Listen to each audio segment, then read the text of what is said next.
નમસ્કાર દર્શક મિત્રો, ગુજરાતી ટીવી લાઈવમાં આપનું સ્વાગત છે। નવરાત્રીનો આજથી પ્રારંભ થતા માતાજીના ચરણોમાં મસ્તક નમાવવા માટે ખેડબ્રહ્મા માતાજી મંદિર પરિસરમાં ભક્તોની ભારે ભીડ જોવા મળી। ખેડબ્રહ્મા અંબિકા માતાજી મંદિરમાં સવારે 7 કલાકે આરતી કરીને દરેક ભક્તોને પ્રસાદ વિતરણ કરવામાં આવ્યું હતું। મંદિર પરિસર રંગબેરંગી ફૂલોથી શણગારવામાં આવ્યું હતું।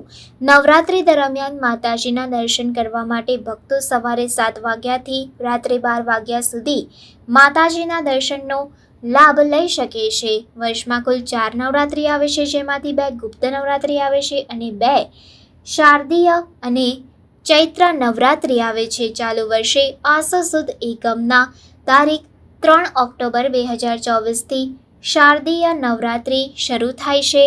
9 દિવસ સુધી ચાલનારા નવરાત્રીના 9 દિવસ દરમિયાન નવદુર્ગાના 9 સ્વરૂપોની આરાધના કરવામાં આવે છે। श्री खेडब्रह्मा अंबिका माताजी ट्रस्टे आसो सुद नवरात्रि निमित्ते सारी एवं तैयारी करी। आसो सुद नवरात्रि ये माँ दुर्गानी पूजानी एक अनोखो अवसर है। माई भक्तो आसो 9 दिवस माँ अंबे मानी उपासना करीने पोतानी मनोकामना पूरी थाय एवी प्रार्थना करे छे। आ नवरात्रि निमित्ते अंबिका माताजी ट्रस्टे जे तैयारी करी है आ प्रमाणे है। खेलैयाओ सारी रीते रमी सके અને ગરબે ઘૂમી શકે એના માટે ગાયકવૃંદ છે એમને નિમંત્રણ આપ્યું છે અને સારી રોશની એવીથી માતાજીનો ચાચર ચોક શણગારવામાં આવ્યો છે અને કોઈ અનિચ્છનીય બનાવ બને નહીં એના માટે સીસીટીવી કેમેરાની પણ વ્યવસ્થા કરી છે।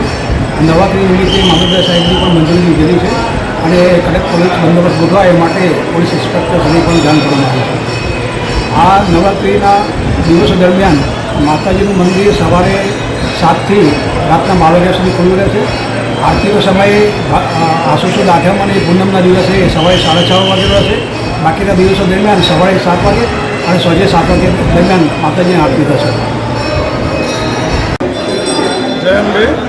રાજરાજેશ્વરી જગદંબા નવખંડ નારાયણના હસ્તે નવરાત્રા ચાલી રહ્યા છે અને આજે પ્રથમ દિવસ છે માતાજીનો અને અહીંયા અંબિકા માતાજી સ્વયં અહીંયા પ્રગટ થયા હતા મહિષાસુરનો વધ કરવા માટે અને માતાજી દરેક ભક્તો ઉપર આ નવરાત્રિમાં હું એ પ્રાર્થના કરું છું દરેક ભક્તો ઉપર જેમની દિવ્ય કૃપા એમની રાખે દરેકની મનોકામના અહીંયા પૂર્ણ થાય જ છે અને દરેકની મનોકામના પૂર્ણ થાય એ બી હું અભ્યર્થના રાખું છું અને હું ખેડૂતમાંનો રહેવાસી છું અને કાયમી માતાજીની ભક્તિ કરીએ છીએ। માતાજી બહુ જ અમને એમનું ફળ આપે છે, એમની કૃપા સદાય વરસાવે છે। બોલો શ્રી અંબે માત।